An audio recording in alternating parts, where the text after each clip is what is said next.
Leviticus chapter 1. The Lord called to Moses and spoke to him from the tent of meeting. He said, Speak to the Israelites and say to them, When any of you brings an offering to the Lord, bring as your offering an animal from either the herd or the flock. If the offering is a burnt offering from the herd, he is to offer a male without defect. He must present it at the entrance to the tent of meeting so that it will be acceptable to the Lord.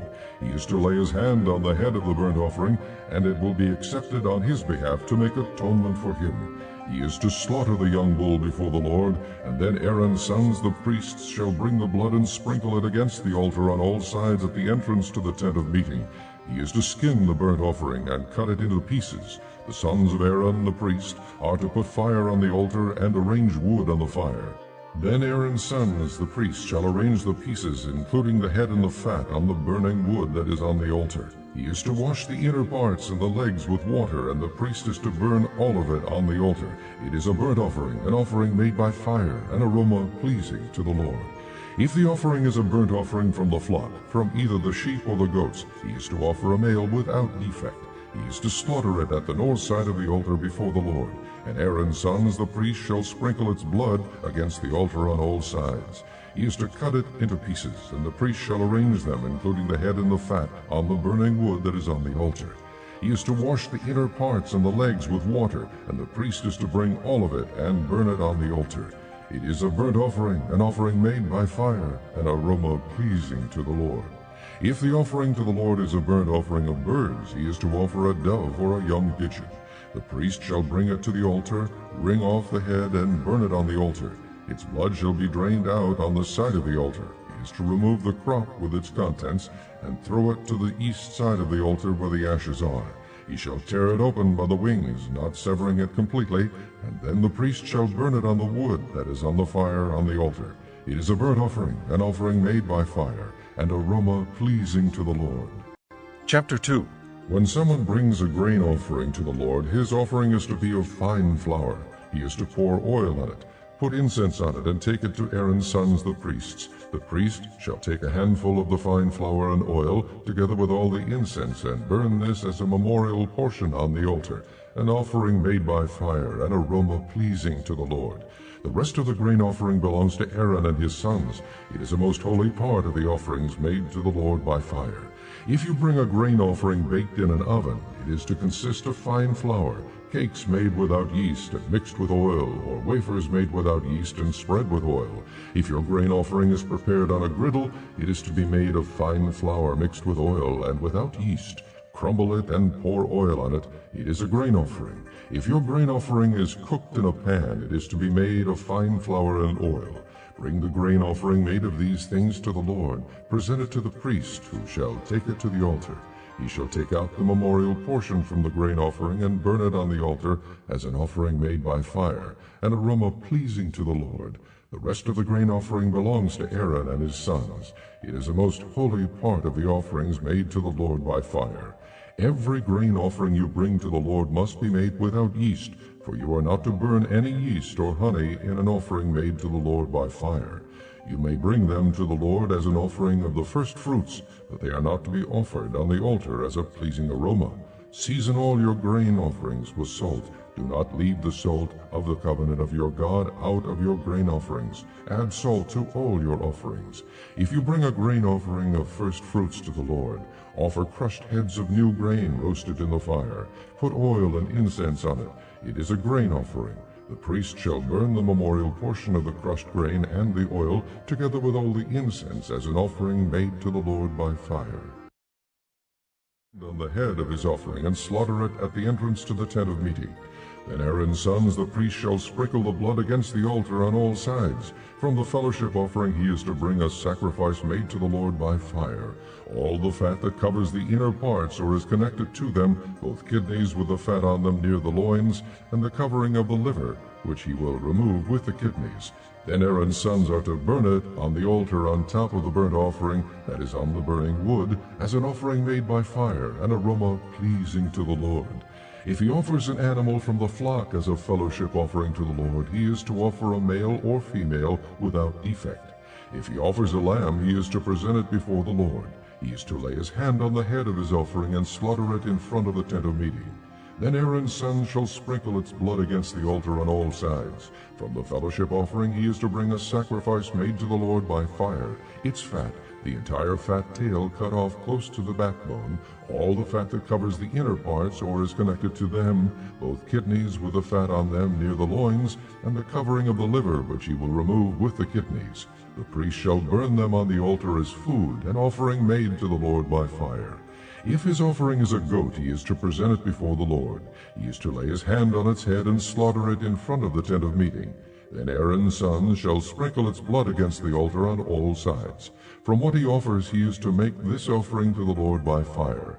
All the fat that covers the inner parts or is connected to them, both kidneys with the fat on them near the loins, and the covering of the liver, which he will remove with the kidneys. The priest shall burn them on the altar as food, an offering made by fire, a pleasing aroma. All the fat is the Lord's. This is a lasting ordinance for the generations to come. Wherever you live, you must not eat any fat or any blood. Chapter 4. The Lord said to Moses, Say to the Israelites, when anyone sins unintentionally and does what is forbidden in any of the Lord's commands, if the anointed priest sins, bringing guilt on the people, he must bring to the Lord a young bull without defect as a sin offering for the sin he has committed. He is to present the bull at the entrance to the tent of meeting before the Lord. He is to lay his hand on its head and slaughter it before the Lord. Then the anointed priest shall take some of the bull's blood and carry it into the tent of meeting. He is to dip his finger into the blood and sprinkle some of it 7 times before the Lord in front of the curtain of the sanctuary. The priest shall then put some of the blood on the horns of the altar of fragrant incense that is before the Lord in the tent of meeting. The rest of the bull's blood he shall pour out at the base of the altar of burnt offering at the entrance to the tent of meeting. He shall remove all the fat from the bull of the sin offering, the fat that covers the inner parts or is connected to them, both kidneys with the fat on them near the loins, and the covering of the liver, which he will remove with the kidneys, just as the fat is removed from the ox sacrificed as a fellowship offering. Then the priest shall burn them on the altar of burnt offering. But the hide of the bull and all its flesh, as well as the head and legs, the inner parts and offal, that is all the rest of the bull, he must take outside the camp to a place ceremonially clean, where the ashes are thrown, and burn it in a wood fire on the ash heap.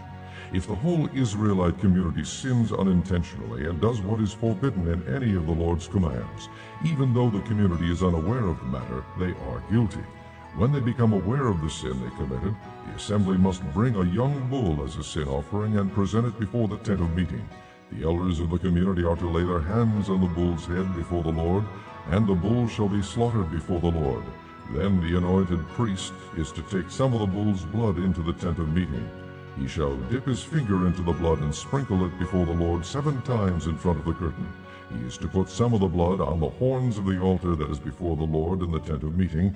The rest of the blood he shall pour out at the base of the altar of burnt offering at the entrance to the tent of meeting. He shall remove all the fat from it and burn it on the altar, and do with this bull just as he did with the bull for the sin offering. In this way the priest will make atonement for them, and they will be forgiven. Then he shall take the bull outside the camp, and burn it as he burned the first bull. This is the sin offering for the community. When a leader sins unintentionally and does what is forbidden in any of the commands of the Lord his God, he is guilty. When he is made aware of the sin he committed, he must bring as his offering a male goat without defect. He is to lay his hand on the goat's head and slaughter it at the place where the burnt offering is slaughtered before the Lord. It is a sin offering. Then the priest shall take some of the blood of the sin offering with his finger and put it on the horns of the altar of burnt offering, and pour out the rest of the blood at the base of the altar. He shall burn all the fat on the altar as he burned the fat of the fellowship offering. In this way the priest will make atonement for the man's sin, and he will be forgiven. If a member of the community sins unintentionally and does what is forbidden in any of the Lord's commands, he is guilty. When he is made aware of the sin he committed, he must bring as his offering for the sin he committed a female goat without defect. He is to lay his hand on the head of the sin offering and slaughter it at the place of the burnt offering.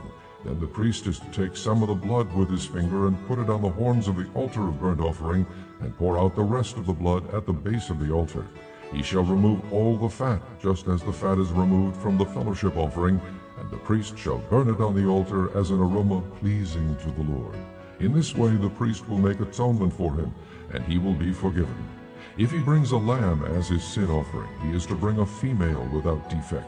He is to lay his hand on its head and slaughter it for a sin offering at the place where the burnt offering is slaughtered.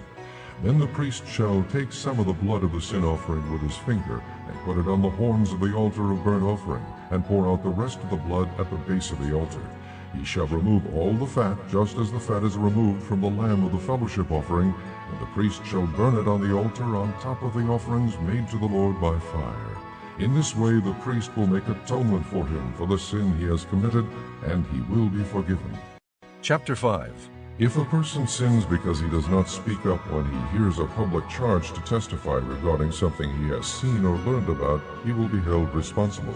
Or if a person touches anything ceremonially unclean, whether the carcasses of unclean wild animals, or of unclean livestock, or of unclean creatures that move along the ground, even though he is unaware of it, he has become unclean and is guilty.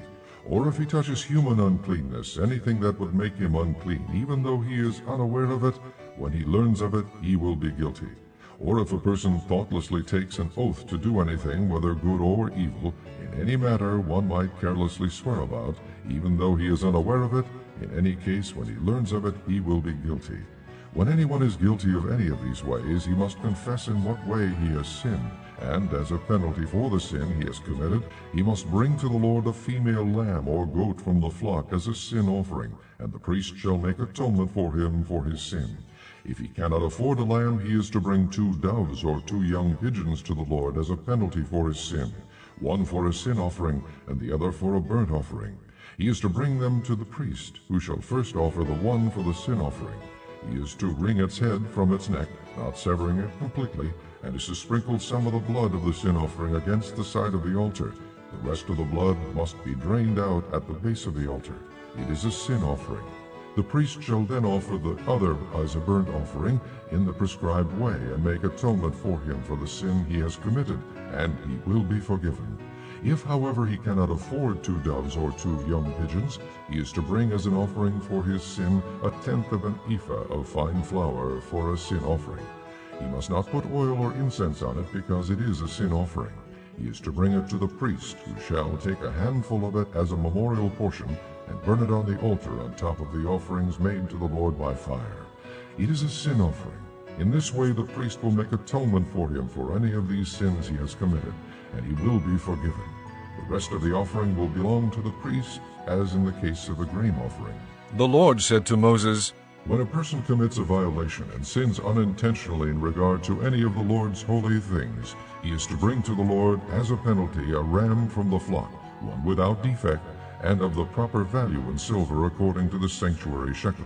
It is a guilt offering. He must make restitution for what he has failed to do in regard to the holy things.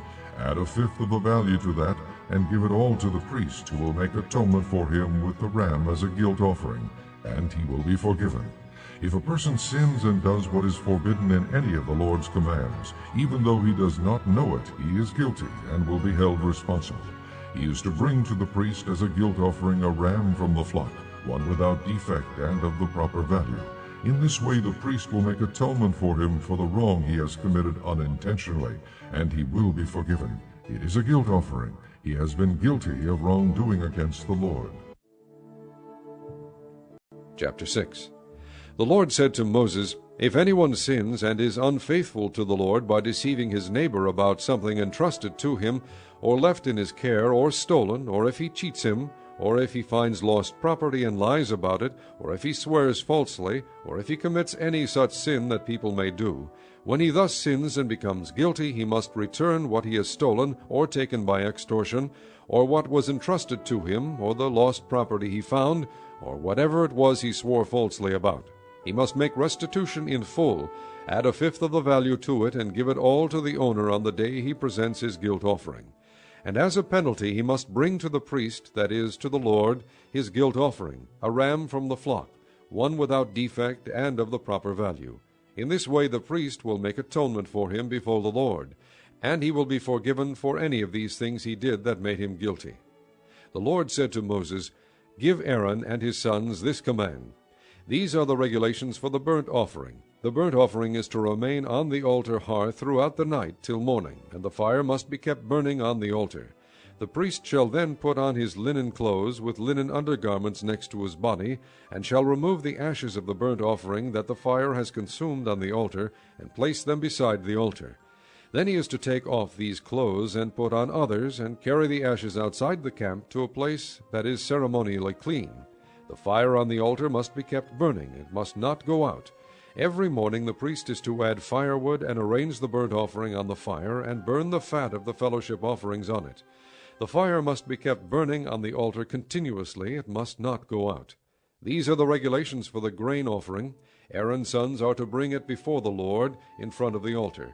The priest is to take a handful of fine flour and oil, together with all the incense on the grain offering, and burn the memorial portion on the altar as an aroma pleasing to the Lord. Aaron and his sons shall eat the rest of it, but it is to be eaten without yeast in a holy place. They are to eat it in the courtyard of the tent of meeting. It must not be baked with yeast. I have given it as their share of the offerings made to me by fire. Like the sin offering and the guilt offering, it is most holy. Any male descendant of Aaron may eat it. It is his regular share of the offerings made to the Lord by fire for the generations to come. Whatever touches them will become holy. The Lord also said to Moses, "This is the offering Aaron and his sons are to bring to the Lord on the day he is anointed, 1/10 of an ephah of fine flour as a regular grain offering, half of it in the morning and half in the evening. Prepare it with oil on a griddle. Bring it well mixed, and present the grain offering broken in pieces as an aroma pleasing to the Lord. The son who is to succeed him as anointed priest shall prepare it. It is the Lord's regular share, and is to be burned completely. Every grain offering of a priest shall be burned completely, it must not be eaten." The Lord said to Moses, "Say to Aaron and his sons, These are the regulations for the sin offering. The sin offering is to be slaughtered before the Lord in the place the burnt offering is slaughtered. It is most holy. The priest who offers it shall eat it. It is to be eaten in a holy place in the courtyard of the tent of meeting. Whatever touches any of the flesh will become holy, and if any of the blood is spattered on a garment, you must wash it in a holy place. The clay pot the meat is cooked in must be broken. But if it is cooked in a bronze pot, the pot is to be scoured and rinsed with water. Any male in a priest's family may eat it. It is most holy. But any sin offering whose blood is brought into the tent of meeting to make atonement in the holy place must not be eaten. It must be burned." Chapter 7. These are the regulations for the guilt offering, which is most holy. The guilt offering is to be slaughtered in the place where the burnt offering is slaughtered, and its blood is to be sprinkled against the altar on all sides. All its fat shall be offered, the fat tail and the fat that covers the inner parts, both kidneys with the fat on them near the loins, and the covering of the liver, which is to be removed with the kidneys. The priest shall burn them on the altar as an offering made to the Lord by fire. It is a guilt offering. Any male in a priest's family may eat it, but it must be eaten in a holy place. It is most holy. The same law applies to both the sin offering and the guilt offering. They belong to the priest who makes atonement with them. The priest who offers a burnt offering for anyone may keep its hide for himself. Every grain offering baked in an oven or cooked in a pan or on a griddle belongs to the priest who offers it, and every grain offering, whether mixed with oil or dry, belongs equally to all the sons of Aaron. These are the regulations for the fellowship offering a person may present to the Lord. If he offers it as an expression of thankfulness, then along with this thank offering he is to offer cakes of bread made without yeast and mixed with oil, wafers made without yeast and spread with oil, and cakes of fine flour well kneaded and mixed with oil. Along with his fellowship offering of thanksgiving he is to present an offering with cakes of bread made with yeast. He is to bring one of each kind as an offering, a contribution to the Lord. It belongs to the priest who sprinkles the blood of the fellowship offering. The meat of his fellowship offering of thanksgiving must be eaten on the day it is offered. He must leave none of it till morning. If, however, his offering is the result of a vow or is a free will offering, the sacrifice shall be eaten on the day he offers it, but anything left over may be eaten on the next day. Any meat of the sacrifice left over till the third day must be burned up. If any meat of the fellowship offering is eaten on the third day, it will not be accepted. It will not be credited to the one who offered it, for it is impure. The person who eats any of it will be held responsible. Meat that touches anything ceremonially unclean must not be eaten. It must be burned up. As for other meat, anyone ceremonially clean may eat it. But if anyone who is unclean eats any meat of the fellowship offering belonging to the Lord, that person must be cut off from his people. If anyone touches something unclean, whether human uncleanness, or an unclean animal, or any unclean detestable thing, and then eats any of the meat of the fellowship offering belonging to the Lord, that person must be cut off from his people. The Lord said to Moses, Say to the Israelites, Do not eat any of the fat of cattle, sheep, or goats. The fat of an animal found dead or torn by wild animals may be used for any other purpose, but you must not eat it. Anyone who eats the fat of an animal from which an offering by fire may be made to the Lord must be cut off from his people. And wherever you live, you must not eat the blood of any bird or animal. If anyone eats blood, that person must be cut off from his people. The Lord said to Moses, Say to the Israelites, Anyone who brings a fellowship offering to the Lord is to bring part of it as his sacrifice to the Lord. With his own hands he is to bring the offering made to the Lord by fire. He is to bring the fat, together with the breast, and wave the breast before the Lord as a wave offering. The priest shall burn the fat on the altar, but the breast belongs to Aaron and his sons. You are to give the right thigh of your fellowship offerings to the priest as a contribution. The son of Aaron, who offers the blood and the fat of the fellowship offering, shall have the right thigh as his share. From the fellowship offerings of the Israelites I have taken the breast that is waved and the thigh that is presented, and have given them to Aaron the priest and his sons as their regular share from the Israelites. This is the portion of the offerings made to the Lord by fire that were allotted to Aaron and his sons on the day they were presented to serve the Lord as priests. On the day they were anointed, the Lord commanded that the Israelites give this to them as their regular share for the generations to come. These, then, are the regulations for the burnt offering, the grain offering, the sin offering, the guilt offering, the ordination offering, and the fellowship offering, which the Lord gave Moses on Mount Sinai on the day he commanded the Israelites to bring their offerings to the Lord in the desert of Sinai.